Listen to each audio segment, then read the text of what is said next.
Hi everybody, I'm Rob, and welcome to the Storm Crow Overland Podcast, where we talk about going on adventures, road tripping, camping, and just generally getting out and enjoying life. Today's topic we're going to talk about is kind of weather forecasting / how to check the weather for doing your adventures out in the outdoors. Weather obviously has a big effect on doing things outside. Just for an example, today I planned to go film outside. It's been really cold here. We've had snow and ice. It's just been below zero freezing for the last 3 or 4 days. Really planned to go and film today because I knew that today was going to be kind of warm. It wasn't going to be cloudy. It was going to be nice and sunny. I had a nice spot picked out. I was going to go drive out there and film. And I didn't do a good job of checking the weather and got out there. It was 30-mile-an-hour winds. And that would be no fun for me or you. The audio would have been horrible. So here we are in the garage. I feel like weather forecasting and people's checking weather apps on their phones and all this kind of gets a bad rap. And I think a lot of it is because people don't understand what the data is trying to tell them or how to interpret it quite right. They look at it and they go, oh, it says this and it says it's going to rain in 7 minutes and it says the high is going to be 48 or whatever it is. The data is not that good. And before we really get into everything, let me kind of explain why I'm even talking about this and why I have such a strong opinion of it. I've been a weather forecaster for almost 20 years. I was a weather forecaster for the military. I've got out of the military, now I'm a civilian. I'm still doing weather for the military. Basically, I've done everything from planning, trying to figure out weather for medevac missions to trying to plan air assaults 4 days in advance. What's the weather going to be like? Can we do this? Can we have air support? Can we have this? Can we get people out if something happens? This is not TV weather forecasting where I'm like, oh, we're going to be super sensational and it's going to be horrible in the next 3 days. Watch now or you're going to die if you don't see what happens. I spent literally years doing life and death weather where if my forecast was wrong, someone might die. Still do to this day. I'm a brief pilot's going to fly every day on military missions, and it's a lot different. It's different than anything on TV. I can't stand the TV weather guys. I can't stand a lot of the weather apps because most of them they don't give you, they're misleading. They make you think you know what's going to happen, and it's not quite as accurate as you're led to believe it is. The biggest thing with weather, it is highly elevation dependent. It's generally you're losing 3 to 5 degrees of temperature for about every 1,000 feet you go up. And this really comes into play when you're looking at weather data, because if you're saying, well, I'm going to go do this trail or I'm going to go camp out in this national forest, or there's not a town there. So there's no one actually forecasting weather for there. Even if you live in a smallish town, if you don't live in a major metro area and you look at your phone and you pull up the weather app and it tells you the forecast for the next 10 days, there's no forecaster sitting down doing that. That's just strictly a computer looking at forecast model data. That's just the computer trying to figure out what the weather's going to be and spitting numbers out. There's no one sitting there looking at it going, hey, this doesn't make sense, or hey, we need to adjust it because of this or that. Like I said, if it's not a major metro area, there's no humans looking at that forecast, which can be iffy. I know just looking at the forecast models for where I work, they are generally quite wrong, and wrong enough to ruin your day sometimes. You really don't want to go out going, oh, it's going to be 50 degrees. I don't need to pack a big coat. It's not going to rain. And you go out and you're 3,000 feet higher than where you thought you were going to be, and now it's almost freezing and you don't have a coat. Oh, and maybe it is raining. A lot of this stuff happens because the weather models, they're limited. They're looking at so many factors, they can't come up with an accurate picture for every single location that someone can think of. Generally, when you have a weather model out there, if you're looking at a map, just say a map of the U.S., the most popular weather model that's used for most things is called the GFS. It's got a resolution of 18 miles. So, to take a map, every 18 miles, there's a dot on the forecast model. And that is where it's trying to figure out the weather. Anything in between those two dots, it's going to kind of guess. It is only forecasting for a dot every 18 miles north, south, east, or west. This is a big deal because the town I live in, it's a fairly major metro area. We're about 10 miles across. And the place I work is on the east side of town, and there's a major airport on the west side of town. They're about 10 miles apart. And the weather is frequently different enough to make a difference. It's different enough to matter. And that's only 10 miles. And like I said, these forecast models are looking at 18 miles. If you're out trying to have fun, if you're going out adventuring or overlanding or off-roading, how much elevation do you think you might gain or lose in 18 miles? How much could that change things? I mean, hell, when I was growing up in Texas, there was times that it was literally raining in the front yard and not raining in the backyard. Then imagine how much different that could be 18 miles apart. So like I said, anything in between those 18, the computer's guessing anyway for those 18-mile points, and then anything in between, it's just kind of averaging out between the two dots. And chances are, anywhere you want to go do this adventuring stuff like I do, it's probably not where one of the dots is, because it's not a major metro area. So when it comes to this kind of stuff, since we can't always rely on the models and what pops up on our phone, I mean, it's not horrible. It's a great first step. Just kind of a quick look. If you're so inclined and you want to scratch that, we'll go back to that later. A lot of times, what works a lot better is just some old school, what we would call limited data forecasting. I mean, we're talking like Farmer's Almanac, kind of like rules of thumb, crazy stuff. This stuff, while a lot of it may sound crazy, it comes from somewhere. People looked at patterns and saw, man, when this happens, this seems to happen most of the time. It's not 100%. None of this, nothing weather related is 100%. But some of these things that you might hear, like red sky at morning, sailor take warning, generally means because the sun's coming up. If there's a red sky, it means there's a lot of clouds up there that's making the sky red. It's making that pretty sunrise you might like to see. Well, that generally means there's a frontal system moving in. And with that, it could be thunderstorms and windy and rain, and it may get cold. So red sky in the morning, sailor take warning. Another famous one that goes with that, red sky at night, sailor's delight. It's kind of the opposite.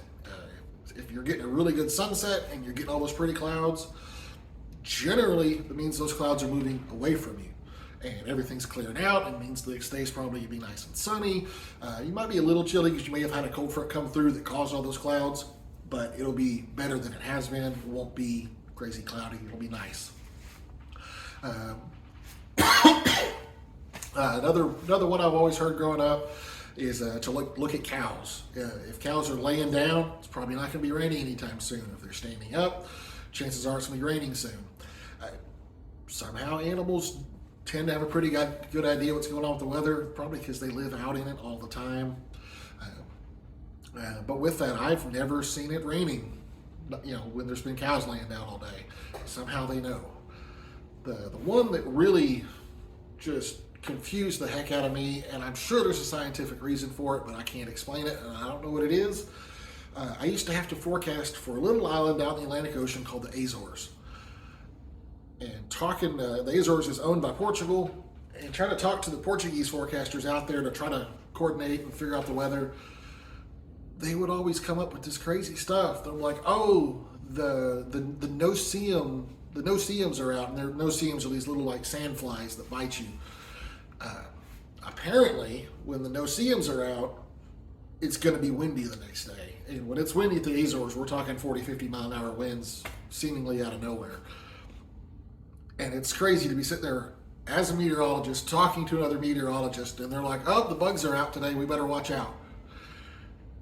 But 9 times out of 10, when the bugs were out, it was windy the next day. Like I said, I don't know why. I don't know what the bugs know that we don't know. I don't know what they're doing or preparing for, but it worked.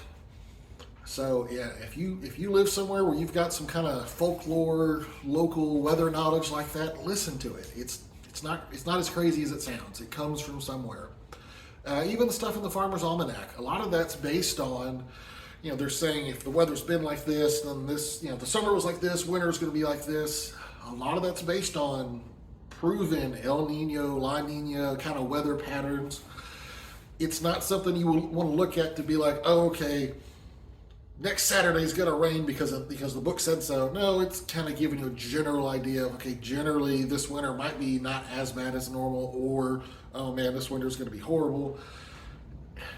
And even then, we're talking averages. That winter might be worse than average, but there could be nice and sunny days in there too. It's really kind of screwy. Let's see.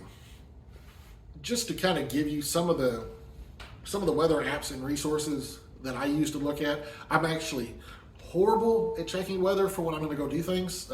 Hence why I'm recording in the garage today instead of outside in the wind.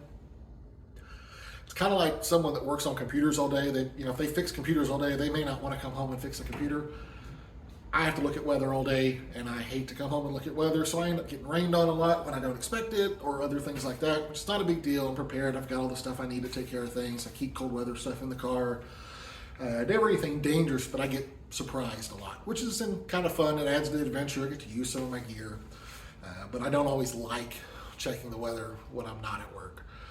But some of the things that I do rely on, especially I live in Oklahoma, we get some dangerous weather sometimes, and if I'm not at work, sometimes I have to kind of keep an eye on the weather to just be responsible for myself and my family. Number one resource y'all should be looking at, if you're trying to look at anything, National Weather Service. Don't go to, I wouldn't say go to the Weather Channel. Don't look at WeatherBug. I've heard dark skies not too bad, but National Weather Service, they have the best forecasters out there by far, doing the most they can. I know I will occasionally make fun of them and call them the National Weather Circus, but realistically, like I said, I've been doing this for 20 years, and they wouldn't even consider hiring me right now. Their standards are crazy high. They're downright scientists trying to figure out weather and doing crazy research stuff. So just Google National Weather Service and look at their stuff. Look at the forecast, or whatever your local forecast office is, or the local forecast office for where you're going. Personally, I don't trust any weather forecast more than about 5 or 7 days out. Maybe start watching it and kind of seeing how things are trending. You can get, if you're trying to forecast weather, you can get big picture stuff like, okay, this is probably going to happen 5 to 7 days out, but little changes can make a big difference. What happened to me when I first got here to Oklahoma, we were forecasting a big snowstorm. We were forecasting several inches of snow, which, if y'all live in a northern state, don't laugh, but down here that will shut everything down. No one here even knows what a snow tire is. I think the entire state of Oklahoma has 1.5 snow plows. Like I said, I work on a military base that has like a strategic mission that has to be ready all the time, and we have alert aircraft that have to be able to launch within an hour or two, and we have 2 snow plows, and they're usually broke. So it's almost kind of a joke. Snow here is horrible. But we were forecasting inches of snow. We had shut down the base for the week. I mean, everything was all lined up, and because of our forecast. And our forecast was off by 2 degrees at what the temperature of the air was at like 3,000 feet, which that's so minor. I guarantee you can't feel the difference between 33 and 31. If you're just outside, just walking around with your, on your skin, you're not going to feel the 2 degree difference. But it was just enough that our multiple inches of snow that should have shut everything down turned into rain for hours, and nothing needed to get shut down. And we ended up, because of that forecast, we wasted a lot of people's time. We wasted a lot of energy. And while that was almost 10 years ago, we still get given a hard time about it at work. To this day, every winter, someone wants to remind us of that one time. Not to mention the many, many, many times we've been right since then. It's one time is all it takes. So like I said, National Weather Service is your best bet. When it comes to stuff on your phone, especially for short-term stuff, like am I going to get rained on in the next couple of hours? do I need to go ahead and find camp now, or can I wait and maybe try to find camp after dark? Weather radar is your best bet. And the app I like to use the most is called Radarscope. It taps into the National Weather Service's radar network. It's real simple. If you don't know anything about radar, go on your phone, download Radarscope or one of the many other radar applications. And most of them have a button that will make it where it shows your location on the map, and then there'll be green and yellow and red colors moving around, and that's the rain or snow, or when that stuff, you can animate it. It's got a little play button, and you watch it move. And if it's moving towards you, you need to worry. And you can kind of generally look at it and go, okay, that rain's 20 miles out, and it's moving about 20 miles an hour. Okay, it's 20 miles out, it's moving 20 miles an hour. I'm probably gonna get rained on in about an hour. Some of the stuff's really that simple. If you start seeing crazy colors on your radar, like lots of red or maybe some purple or black, it's probably thunderstorms, hail, stuff like that. Pay more attention. You're gonna want to, maybe make sure you've got some shelter set up or stay in your car if you have to. Those are, the more colorful your radar is, the worse it is, and it's probably the more you need to pay attention to it. If you really want to nerd out, this is what I was going to mention earlier and decided to wait. If you really want to nerd out, there's an app. I know it's on Android. I'm an Android guy. I'm pretty sure it's on iOS as well. It's called Pilot Weather.